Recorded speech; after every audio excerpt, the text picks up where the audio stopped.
A lot of my friends dressed as Harley Quinn for Halloween, and when they all started messaging me being like, wait, what did the tattoo say on your right thigh? Or I really thought they were taking the piss, and I was like, haha. And they're like, no, seriously, we're dressing as Harley for Halloween. And I was like, oh, this is so weird. So many guys dressed as Harley too, which was like my favorite thing out of everything. To be honest, every Halloween I dress as a guy character because they're always like the funnest, craziest characters for the most part are guy characters. To think that like the guys are now trying to take the girl character because she is the coolest, funnest, or craziest, or whatever. It's pretty awesome. I remember doing Jason. That was my first Halloween in America, and I didn't get like the dress slutty note. I went out with like my mask and my jumpsuit and like a machete, and yeah. It was snowing. I was like, surely everyone's gonna rug up. It's so cold. I was in New York. Yeah, and I got out and everyone was like in lingerie, and I was like, oh, wow. Favorite Halloween costume ever, I dressed up as... Did you ever see Spring Breakers? James Franco's character in Spring Breakers. No. I was shooting in New Orleans at the time, so I went to like a place that would put my hair in cornrows, and I had the Hawaiian shirt, I had grills. I feel like I nailed it with that costume. Someone sent a picture to James Franco and he said, wow, you actually really did a good job. I definitely didn't get hit on, but a lot of people wanted to get pictures. This is without knowing who I was. People wanted to get pictures with me because they were like, you've got such a great costume, can we get a picture with you? And yeah, I felt pretty cool. The movie's called I, Tonya, and I play Tonya Harding. I had never heard of Tonya Harding until I read the script. And when I read the script, I thought it was complete fiction.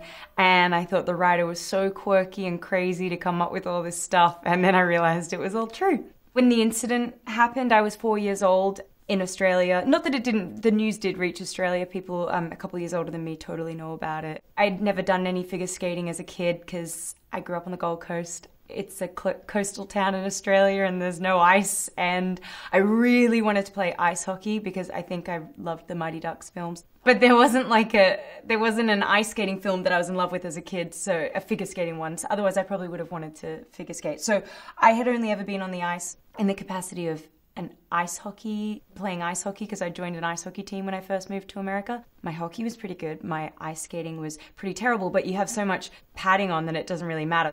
This movie came around and I just was welcome to a whole world of pain that I didn't realize coexisted with figure skating. I did probably 4 months of training, 5 days a week, a couple hours a day. I mean, right over Christmas and New Year's. Christmas Eve, I was like at the ice skating rink. It was at times kind of difficult. And now I actually really miss it. The skate choreographer we had, Sarah Kawahara, who's incredible, was never sympathetic to when I fell. She was like, come on, get up, let's go, let's go, let's go. But then the one time I had a huge fall, she like came over and was like, that was a real skater fall. You can have a minute. And I was like, tears streaming down my face. I was like, okay. It's funny, some characters I play I can let go of quite quickly, and sometimes I'm really ready to let go of them actually. But Tonya wasn't one of them. I'm still not done. I really miss her. I found it hard to shake her off actually. I feel like everyone's bored of this story by now, the Wolf of Wall Street audition story. I walked in for the audition and Ellen Lewis, who was the casting director, what are you wearing? I was like, my clothes? She was like, no, honey. You're going to go downstairs, you're going to walk into Soho, you're going to buy the highest pair of heels you can find and the tightest dress, and then you're going to come back and do the audition. And I did. And I got the part.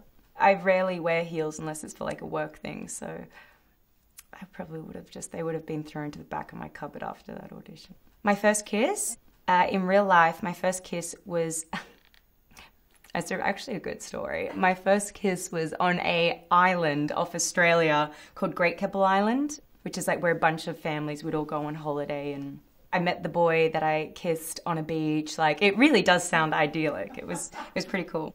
I never saw him again, and I remember going through the phone book, trying to find him in the phone book so I could call him, and I never found him, and I was devastated. And then in high school, I walked into a house party, and he was standing at the top of the stairs, and he was like, Margot? And I was like, oh my goodness.